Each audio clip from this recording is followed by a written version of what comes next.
Salut les amis, c'est Feng, bienvenue à tous dans cette nouvelle revue d'analyse hebdomadaire. Alors nous sommes le 11 mai 2019, j'espère que vous passez un excellent week-end. Donc on va voir comme d'habitude dans un premier temps ce que les projections de la semaine dernière ont donné sur les marchés. Et dans un deuxième temps on va préparer les projections pour la semaine qui vient. Allez, c'est parti. Too many thoughts on my mind, I can't sleep at night, so I just keep writing. I don't need no help, I don't need opinions, so don't waste my time then.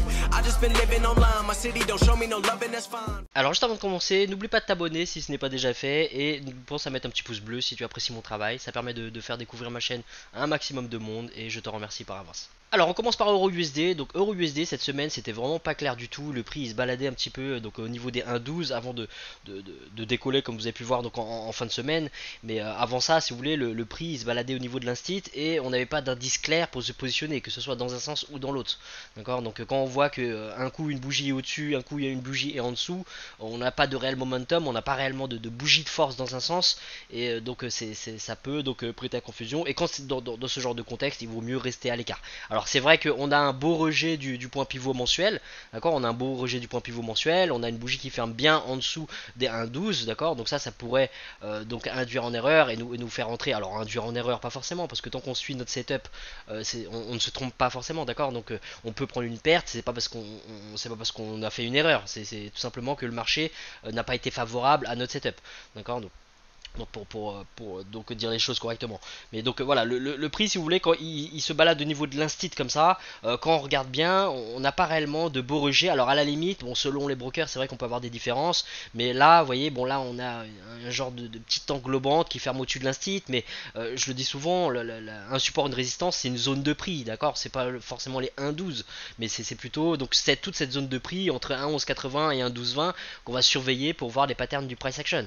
Et là qu'est-ce qu'on voit? On voit que le prix se balade dans cette zone de prix, d'accord. Donc à la limite, alors ouais, on a une pattern qui est ici, d'accord, donc qui nous rejette bien les 1,12 et il est possible de prendre une perte si on prend cette pattern là. Mais bon là quand même il faut se dire que d'un point de vue du ratio risque profit, vous avez mis votre stop loss légèrement au dessus, vous avez le point pivot qui protégeait, votre ratio il est bon parce que vous visez au moins les 1,11 ou le bas du canal, et donc vous avez respecté le flow du price action. On voit bien que la tendance est baissière, on a des hauts de plus en plus bas, des bas de plus en plus bas, donc il n'y a rien à regretter si vous prenez une perte en vendant sur les 1,12. Mais à la limite dans ce genre de contexte il vaut mieux rester à l'écart et trouver basculer sur d'autres paires, hein, basculer sur d'autres marchés où on voit des setups qui sont quand même plus clean. Donc voilà, sur EURUSD, je veux pas compter de scénario bleu turquoise de 1,12 à 1,1250, vous voyez, parce que de toute façon les patterns n'étaient pas très clairs, on avait le point pivot mensuel qui gênait, il y a cette moyenne mobile de 100, alors à un moment donné elle était quand même plus haut, elle est arrivée au fur et à mesure de la semaine, mais voilà, il y avait pas mal d'obstacles en chemin et c'est le genre de contexte qu'on préfère éviter. On a ce luxe de pouvoir rester à l'écart et choisir les marchés qui sont les plus clean par rapport à nos setups, et donc il faut savoir profiter de ce luxe et se retenir de trader quand on n'a pas les patterns qu'on veut voir là où on veut les voir. Alors GBP/USD, on aurait pu avoir un beau setup, mais ça n'a pas été le cas. Donc vous voyez le scénario violet, cassure, retest des 1,31 institutionnels. On a la cassure, on attend patiemment le pullback qui ne vient jamais, et c'est comme ça, d'accord. Donc le marché il est parti sans nous. Donc certains diront que oui, ça c'est un genre de retest. Pourquoi? Parce que le prix il est maintenu, la pression elle est maintenue par les vendeurs. Moi personnellement mon plan c'est d'attendre que la liquidité qui se trouve au niveau des 1,31 soit tapée avant de rentrer en position. Voilà, j'évite de chasser le prix. Pour moi que si vous rentrez ici en chassant le prix et que derrière ça arrivera, vous allez avoir des retracements qui seront plus complexes, qui vont revenir, qui vont piquer la zone. En plus vous connaissez très bien GBP/USD, GBP/USD pique parfois 50-60 pips derrière l'instit, donc c'est une paire qui hésite pas à aller taper les liquidités bien au-dessus ou en dessous de l'instit. Donc si vous chassez le prix, que vous rentrez ici, votre stop loss vous n'allez pas pouvoir l'assumer, même en rentrant sur les 1,31 des fois GBP/USD nous sort quand même. Alors vous imaginez en chassant le prix et en rentrant ici aux alentours des 30-60, 30-75, la seule solution c'est de mettre un gros stop loss, sacrifier votre ratio risque profit, et on n'a certainement pas envie de faire ça. Donc voilà, GBP/USD, scénario violet, dommage, on a la cassure, on n'a pas le retest, mais là il faut se féliciter d'être discipliné, de ne pas suivre le mouvement, de ne pas chasser le prix, parce qu'on sait très bien que sur le long terme ça n'apporte jamais rien de bon. Alors ensuite, donc le prix il arrive sur la zone institutionnelle des 1,30. qui est une zone très très forte, d'accord. Et en plus de ça, on a un beau bloc de contrat qui avait donc généré donc cette hausse énorme. Et donc là, ce qu'on voit là, par contre, ça sent pas bon. Donc oui, le scénario d'achat il est toujours valable. Pourquoi? Parce que le prix il est maintenu au-dessus des 1,30, d'accord. Donc c'est un setup qui tient la route. On a une cassure, retest de la trendline, donc on a une cassure de la structure, donc ça tient toujours la route. Donc le prix il peut très bien décoller la semaine prochaine. Ce n'est qu'un trade de plus, d'accord. Le tout c'est de voir si vous avez respecté votre plan ou pas et pourquoi vous êtes rentré dans ce trade. Donc si vous êtes rentré ici en achat, ça tient la route parce qu'il y a un bloc de contrat, parce qu'il y a un instit. Le problème c'est quoi? C'est ce point pivot mensuel qui est en chemin, d'accord. Cette moyenne mobile 200 qui pourrait aussi agir en tant que résistance. D'ailleurs, vous voyez, le rejet il s'est fait pile dessus ici. Mais voilà, donc le problème pour l'instant, c'est quoi? C'est que un bloc de contrat, on aime voir le prix rejeté brutalement. On aime voir les gros poissons qui ont agi ici défendre leur position et réinjecter des volumes pour donc défendre leur position. Là, au lieu de ça, qu'est-ce qu'on a? On a une consolidation au niveau du bloc. Donc ça, c'est pas terrible déjà. Pardon. Donc là, c'est pas terrible parce que donc les gros poissons ont plus l'air d'être là à défendre leur position. Donc c'est possible qu'ils aient largué tout simplement leur trade. Ou ça peut aussi dire que les vendeurs ont d'autres plans, ils sont déterminés, ils ont les fonds suffisants et ils sont en train de maintenir la pression. Et vous voyez, ils sont en train de vendre à un prix, donc plutôt que de vendre en haut, ils sont en train de vendre ici moins cher. Et donc on a ce build-up, là, cette accumulation au niveau de l'instit. Et ça sent pas bon du tout. D'accord. Ce genre d'accumulation, bah, ça veut simplement dire que les vendeurs, ils ont des projets, ils sont en train de maintenir la pression et que le support, il risque de casser. D'accord. Donc aucune certitude, personne ne peut savoir à l'avance ce qui va se passer. Est-ce qu'un gros poisson chez Goldman Sachs ou autre va débarquer, appuyer sur un bouton et faire décoller le prix? Est-ce que les vendeurs qui maintiennent la pression vont une fois de plus rajouter une couche et faire chuter le prix? On n'a pas besoin de savoir, on veut pas savoir, et tout ce qu'on veut faire c'est agir par rapport à des patterns du price action, par rapport à nos setups, par rapport à nos plans. D'accord. Donc ceux qui sont en achat, suivez votre plan, ce n'est qu'un trade de plus. Sinon, ceux qui ne sont pas impliqués, bah écoutez, on va attendre des patterns plus clairs du price action qu'on verra donc dans la deuxième partie de cette vidéo au niveau des projections. Alors, UJ cette semaine, donc on a un beau gap à l'ouverture et on a une belle leçon par rapport à ce qui s'est passé cette semaine. Donc dans un premier temps, donc par rapport au scénario rouge, donc de cassure retest des 111, déjà on a une leçon au niveau de la discipline, c'est-à-dire que la cassure c'est le gap et donc on attendait tout simplement, vous voyez à quelques pips près, on attendait donc le rejet des 111 et il était possible de rentrer agressivement sur les 111. Alors c'est là aussi qu'on voit que un bloc de contrat c'est une zone de prix et que le bloc de contrat, comme vous avez pu voir pour certains sur mes vidéos sur YouTube, quand je parle de zone AFT, de remise à zéro par exemple, c'est tout simplement qu'un bloc de contrat il peut inverser de rôle. C'est une zone de prix et les banques sont intéressées par ces zones de prix, tantôt à l'achat, tantôt à la vente. D'accord. Et puis elles se battent entre elles, elles sont pas toutes amies à trader dans le même sens, bien au contraire. Donc voilà, le bloc de contrat là il nous montre bien que on peut avoir une invalidation du bloc, hein, d'accord. Là on avait un bloc de contrat haussier, le bloc il était invalidé dès l'ouverture par le gap et il y a un rejet de ce bloc. Donc il était possible de rentrer. Vous voyez, on a quand même des belles patterns, hein. On a là ici un genre de Morningstar. Ensuite, on a des beaux marteaux, donc marteau inversé où le prix il ferme en dessous du point pivot mensuel. Donc ici, vous voyez, il était possible de rentrer ici. Parce qu'on n'a pas envie de rentrer à la fermeture d'un Morningstar au-dessus d'un point pivot. Mais ici, on est en dessous du point pivot, on peut. Ici, ça, c'est l'indécision. Ici on a encore un beau marteau baissier, ici encore un beau marteau baissier, donc vous voyez il y avait des beaux signaux d'entrée si vous suivez votre price action, et c'est pour ça qu'il faut donc analyser en temps réel le price action. Je dis pas d'improviser, je dis qu'il faut réagir aux patterns du price action quand elles sont claires et qu'elles sont précises sous vos yeux, donc il faut réagir et avec confiance, d'accord. Donc là, donc ceux qui ont suivi le plan, donc comme moi, de ne pas toucher tant que le prix il touche pas à l'instit, et bah vous ne rentrez pas, d'accord, vous loupez cette chute de 150 160 pips tout simplement à quelques pips près et c'est pas grave, d'accord, il faut rien regretter. Certains ont tenu depuis les 112 la vente depuis les 112 et donc bravo à vous, là vous vous régalez cette semaine, donc ça c'est vraiment magnifique. Mais sinon, donc ceux qui ont essayé d'attendre, donc comme moi, le retest des 111, et ben il est jamais venu et derrière vous loupez ce mouvement. C'est frustrant, mais il faut une fois de plus voir les choses du bon côté et se féliciter de ne pas avoir fait l'impasse sur notre plan, sur notre discipline, parce que sur le long terme, c'est ce qui nous rend rentable et c'est ce qui nous fait gagner. D'accord. Donc sinon, la deuxième leçon dont je voulais vous parler par rapport à ce qui s'est passé sur UJ, c'est ces histoires de stratégie, de comblement de gap.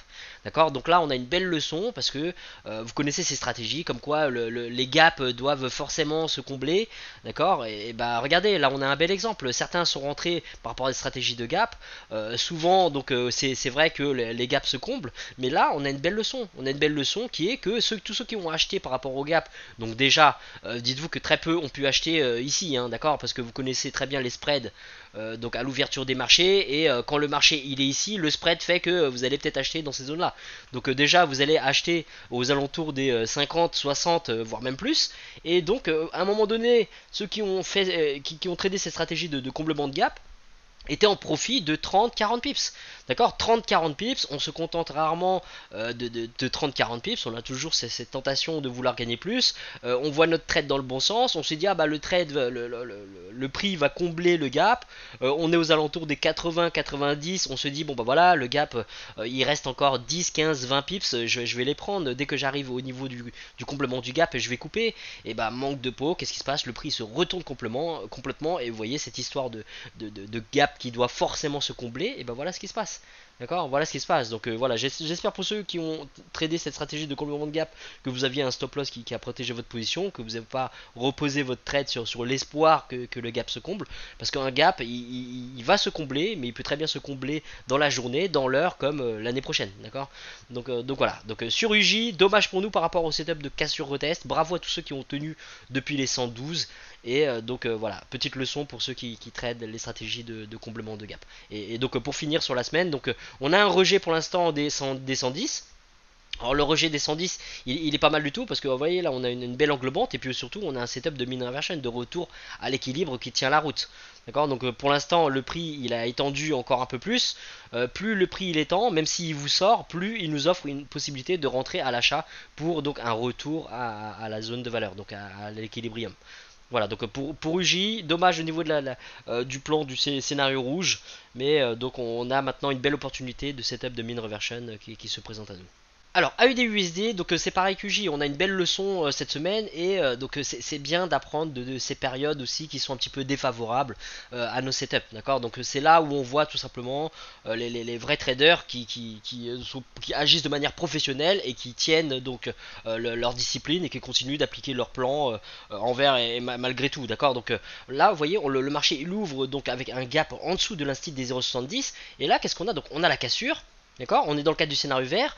Le rejet, le retest, alors il vient pas avec cette espèce de doji qui est de l'indécision, mais vous voyez là on a une belle englobante baissière, et il était possible de se prendre un revers par rapport au scénario vert sur ce setup là. D'accord, surtout que par rapport au price action, on a le range qui est ici qui est cassé, on a des bas de plus en plus bas, donc il y a de bonnes raisons de rentrer en vente, et donc c'est pas grave si vous prenez une perte derrière à cause de ce mouvement là, c'était valable. D'accord, ensuite qu'est-ce qui se passe? Le prix il repasse au-dessus donc des 0,70, on a un rejet, donc on a la cassure ici, on a le retest ici, on a une englobante ici, il était possible de rentrer à l'achat, on a encore d'autres patterns derrière qui nous indiquent que le momentum est haussier, et derrière qu'est-ce qui se passe? On se prend encore un revers. D'accord, donc vous voyez, le marché c'est ça. Le marché c'est tout simplement que dans ces moments-là, le plus important, c'est de ne pas tout remettre en question, c'est de ne pas se dire merde ça ne marche pas, la stratégie n'est pas bonne, la méthodologie n'est pas bonne, faut que je trouve autre chose, parce que là vous avez tout simplement en termes de probabilité les fois où quand vous avez 6 chances sur 10 que ça passe d'un côté et 4 chances sur 10 que ça ne passe pas, là on est dans le cadre des 4 fois où ça ne passe pas, et ça veut pas dire que le plan n'est pas bon, ça veut pas dire que le marché n'est pas bon, ça veut juste dire que d'un point de vue des probabilités, c'est mal tombé tout simplement, d'accord, et donc c'est là où il faut être fort psychologiquement. Il faut avoir un mental solide et se dire voilà, moi mon plan il marche sur le long terme, je continue de l'appliquer, c'est pas parce que pendant une semaine, pendant un jour, pendant un mois ça se passe pas bien que je dois tout changer, parce que si vous commencez à tout changer dès que le marché il est un petit peu défavorable, vous allez finir par changer sans cesse de plan, et croyez-moi, quel que soit le plan que vous allez suivre, vous subirez toujours des périodes qui seront défavorables. D'accord, donc voilà, donc AUD-USD, donc on a eu deux beaux setups avec des patterns qui étaient plutôt clairs et qui ne donnent rien, et donc c'est voilà, c'est une belle leçon à retenir aussi, et ça ne doit pas nous empêcher de continuer donc d'agir de la même manière qu'on agit chaque semaine sur les marchés. Alors, on continue donc avec cette semaine difficile. Donc NZD/USD, le marché ouvre ici, il rejette des 0,66. On a des patterns de rejet, scénario orange, et derrière, si on rentre à l'achat, on se prend une perte. D'accord. Donc vous voyez, c'est cette mèche énorme, qui est inévitable, hein. Vous pouvez très bien avoir un stop loss bien placé ou vous ferez sortir quand même. D'accord. Donc après, le but c'est pas forcément de d'acheter à la fermeture de cette bougie parce qu'on voit bien qu'elle ferme en dessous de la stit. Donc le prix, techniquement, il est maintenu en dessous de l'instit. Et donc le prix, vous voyez, maintenant, il fait que se balader dans cette zone. Alors oui, on a des englobantes, oui, on a des marteaux, mais pour l'instant, le prix, vous voyez bien qu'il reste dans cette petite zone aux alentours de l'instit. Donc on n'a pas réellement de raison de rentrer sur un sell, c'est par rapport au scénario rouge. Donc là, la leçon à retenir, c'est quoi? C'est que, vous voyez, cette bougie-là, là, c'est cette mèche énorme. Ah bah, à un moment donné, cette bougie-là, elle était toute verte. D'accord, toute rouge, pardon, elle était toute rouge et jusqu'ici, elle était toute rouge jusqu'ici. D'accord, donc ça, ce qui s'est passé, c'est que ça a incité beaucoup de traders à rentrer en vente. D'accord, ils ont chassé le prix, ils n'ont pas attendu de retest.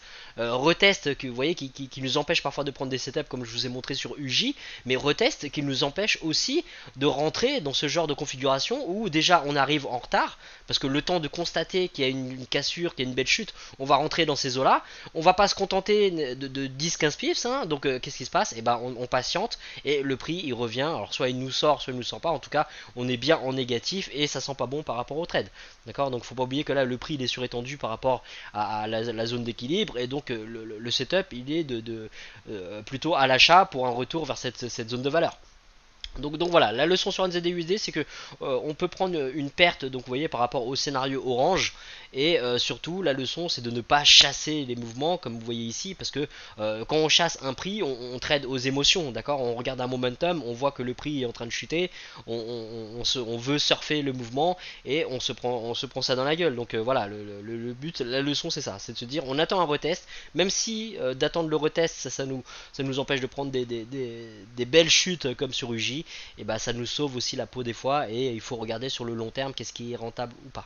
Donc voilà, NZD/USD une fois de plus c'était compliqué, donc moi j'ai eu un peu de chance parce que je suis pas trop impliqué sur les marchés, là je viens de rentrer et quand les conditions sont pas optimales pour moi je reste un peu à l'écart, je vous montrerai après, je suis toujours impliqué sur un trade sur USD CHF, mais c'est clair que si j'avais pris mes trades par rapport au setup, donc par rapport à mes projections cette semaine, j'aurais clairement fini la semaine en négatif et c'est pas grave du tout, d'accord, ça fait partie du parcours de n'importe quel trader et il faut pas vous en vouloir, il faut pas regretter, il faut pas tout remettre en question et vous dire tout simplement qu'il y aura des semaines avec, des semaines sans et tout ce qu'on peut faire c'est continuer de rester discipliné, d'accord, le seul contrôle qu'on a c'est sur notre discipline, on n'a aucun contrôle sur ce que le marché fait et donc voilà, plutôt on accepte le fait que le marché on aura des périodes défavorables par rapport à nos plans, plutôt on avance dans le trading parce que on comprend aussi que s'il y a des périodes défavorables, et bah, dites-vous qu'il y a aussi des périodes très favorables comme vous avez pu le voir dans les semaines et dans les mois précédents.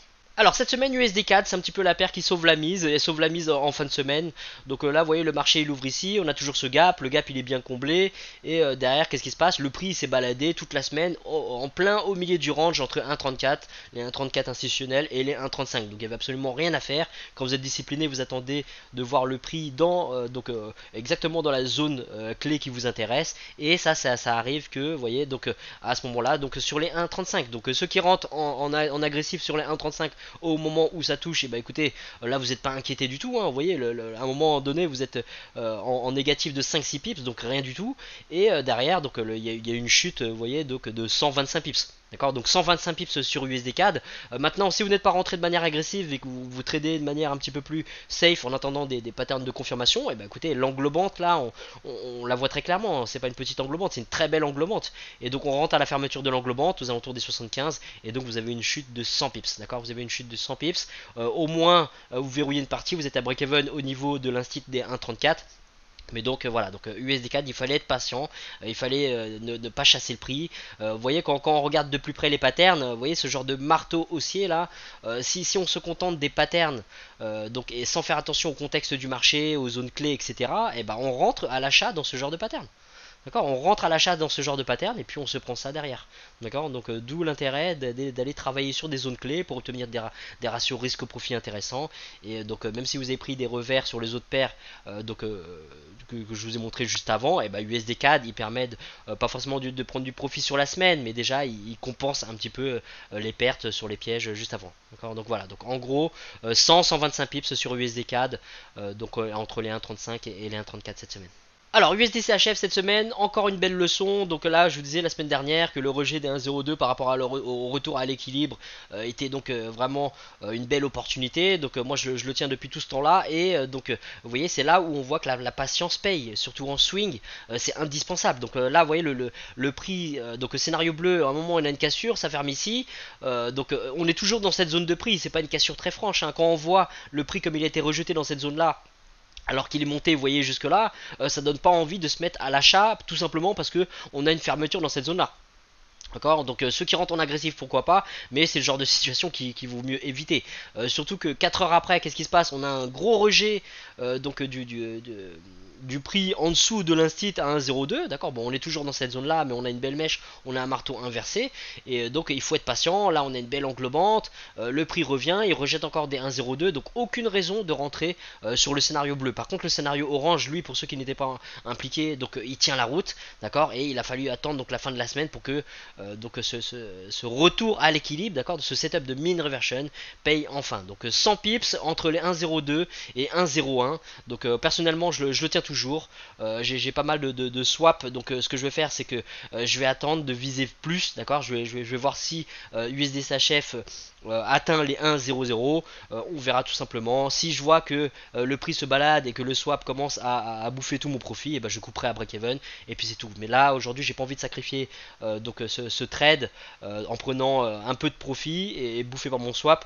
Donc voilà, je le tiens, mais je sais très bien que le prix peut très bien se retourner et revenir, d'accord. Donc je vais certainement pousser mon stop loss de manière agressive pour au moins couvrir mon swap, mais pour l'instant je maintiens USD-CHF pour voir s'il va jusqu'au 1,00.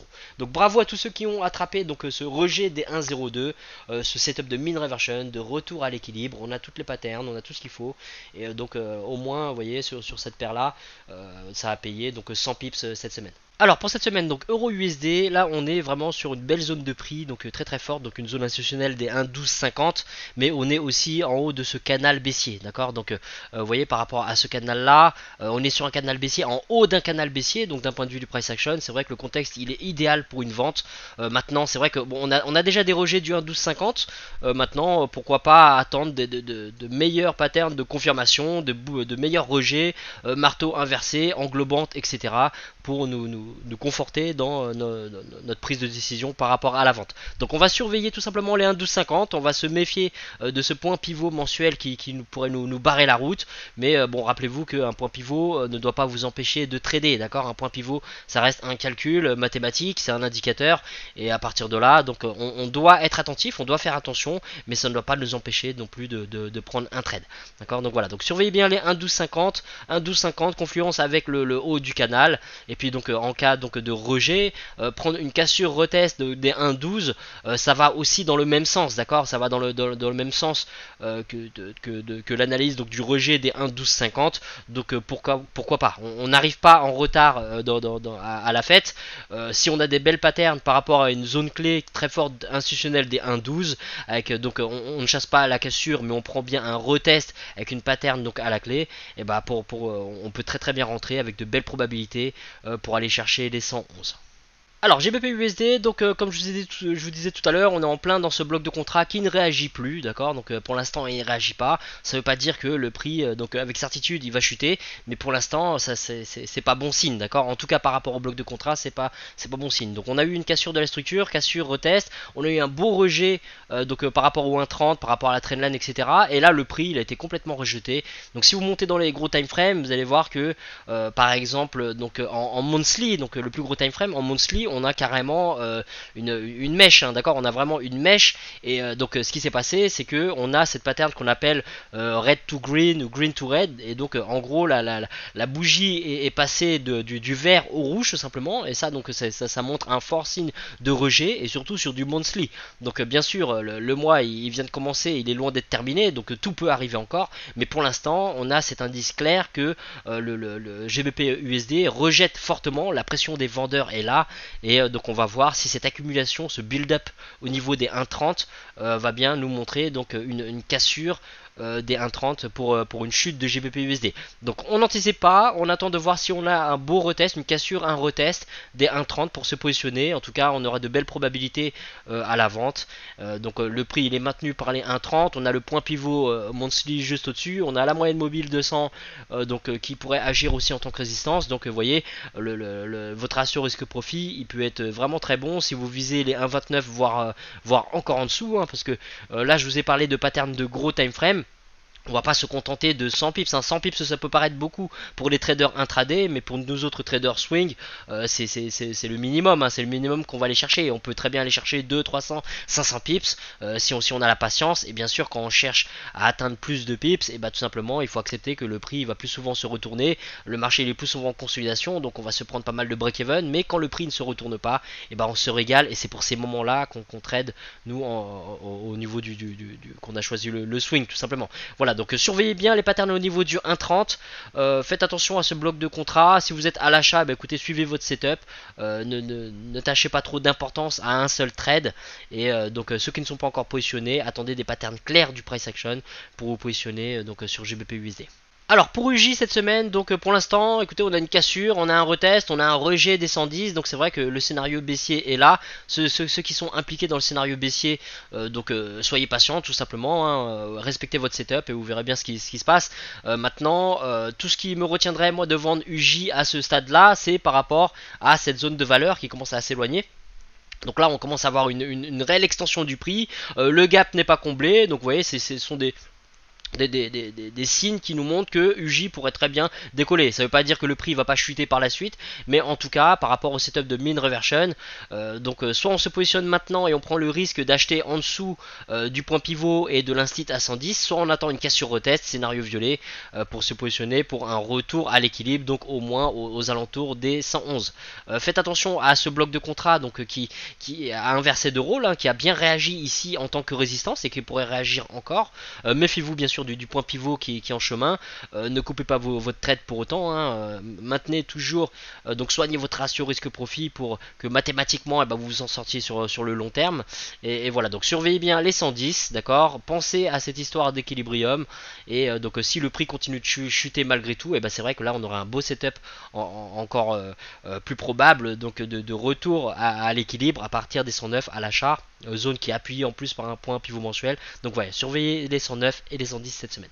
Alors AUD/USD, pas grand chose à dire, le prix il est toujours dans cette zone institutionnelle des 0,70. Alors c'est vrai qu'on voit clairement d'un point de vue du price action que les vendeurs continuent de mettre la pression et les acheteurs ont du mal donc à pousser le prix, et donc par contre ils maintiennent la pression, ils défendent leur position, vous voyez, dans cette zone de prix. Donc là on a une compression du prix, on va voir tout simplement dans quel sens on va avoir une cassure, on chasse pas la cassure, on attend le retest, hein, ça pourrait très bien être un faux mouvement tout simplement pour aller taper des liquidités. Donc voilà, donc AUD/USD. Attendez des patterns clairs de rejet, on veut voir vraiment des patterns qui nous indiquent un momentum dans un sens pour se positionner. Et voilà, surveillez bien les 0,70, et si le prix décolle, bien sûr surveillez les 0,71 avec ce bloc de contrat, le point pivot. Et donc si le prix chute, méfiez-vous donc de cette trendline du point pivot qui est en chemin, et bien sûr des 0,69. Alors NZD/USD, un petit peu comme AUD/USD, on est toujours dans cette zone institutionnelle des 0,66, donc on va voir un petit peu ce que ça donne. Pour l'instant, alors qu'est-ce qu'on a? On a des beaux indices de rejet des vendeurs à ce niveau-là, donc c'est vrai qu'on a une belle pression des vendeurs, et ça c'est un indice haussier. Maintenant, ça veut dire aussi que les acheteurs, ils sont là, ils maintiennent la pression, ils ont lancé une attaque à ce niveau-là avec des gros volumes, et même si les vendeurs ont repoussé le prix, ça veut aussi dire que beaucoup de volumes ont été absorbés par les les vendeurs, d'accord. Donc les acheteurs ont été absorbés. Est-ce que les acheteurs sont toujours présents? Est-ce qu'ils ont les fonds suffisants pour continuer de maintenir la pression? Ça, on ne peut pas savoir à l'avance. Et c'est pour ça que les patterns de chandelier japonais, vous voyez, ce ne sont que des probabilités. Ça nous indique un petit peu la psychologie qu'il y a derrière le prix, derrière les mouvements du prix, mais ça ne nous donne aucune certitude, d'accord. On ne peut pas savoir en coulisses qui est là à maintenir la pression, combien de volume il y a, qui se tient sur le bas-côté et prêt à agir, vous voyez. Donc voilà, donc on patiente, on attend tout simplement, et si on n'a pas de pattern clair, bien sûr on se retient, on bascule sur d'autres paires et on regarde si on a des patterns clairs ailleurs, d'accord. Mais pour l'instant NZD USD, on est en plein sur cette zone donc institutionnelle, et on va voir cette semaine si le prix il est maintenu au-dessus ou maintenu en dessous, parce que pour l'instant on n'a que des allers-retours au-dessus et en dessous. Le prix reste vraiment dans cette zone institutionnelle et on n'a pas d'indice clair pour se positionner.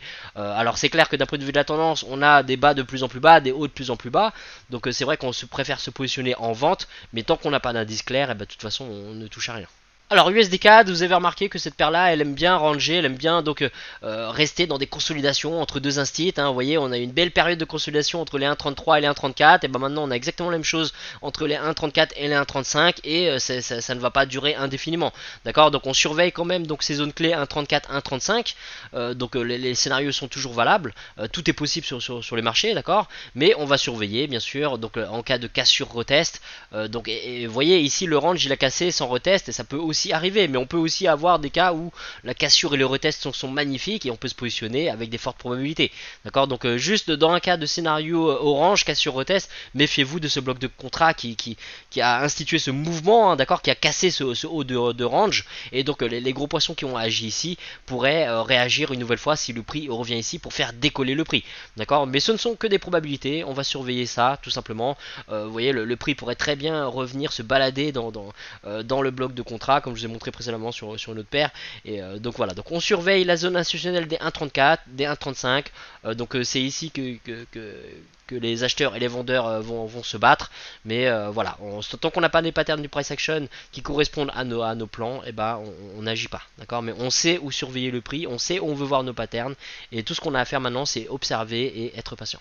Alors USD CHF, donc après ce beau retour à l'équilibre des 1,02 à 1,01, donc on va voir ce que ça donne. C'est vrai que pour l'instant quand on regarde la moyenne mobile, on a une tendance qui est quand même haussière. Alors on a le précédent bas qui est cassé ici, d'accord. Donc d'un point de vue du price action, il faut faire attention, mais pour l'instant on a un beau rejet des 1,01 qui est appuyé aussi par le point pivot. Le marché est ferme sur une belle pattern de rejet, donc on va voir tout simplement. Moi je suis toujours impliqué dans cette position de vente, et c'est vrai que là par rapport à l'équilibre, on a un setup d'achat qui pourrait être en cours, d'accord. On a un beau retracement déjà, alors sans même regarder le Fibo, c'est vrai que d'ici à ici on a quand même un retracement à 50%, on a une zone qui est très très forte, donc on va surveiller les patterns du price action. Moi je vais peut-être couper prématurément mon trade si je vois que d'un point de vue du price action le rejet il continue de se faire par rapport au 1,01 ou par rapport au point pivot mensuel, mais si donc on a des patterns de cassure retest à la vente par rapport au 1,01, et on peut toujours se positionner en vente, d'accord. On est au niveau de l'équilibre, et donc le prix peut très bien aller travailler de l'autre côté de cette moyenne et aller chercher les 1,00, d'accord. Donc surveillez tout simplement cette zone des 1,01, méfiez-vous de ce point pivot mensuel, et donc en cas de chute ou en cas de hausse, surveillez les 1,00 ou 1,02. Voilà les amis, c'est la fin de cette vidéo, je vous remercie d'avoir suivi jusqu'au bout, donc je vous souhaite une bonne semaine de trading, n'hésitez pas à poser vos questions en commentaire, je vous répondrai avec plaisir. Donc discipline à fond, respect du money management, et donc je vous souhaite un maximum de profit à tous.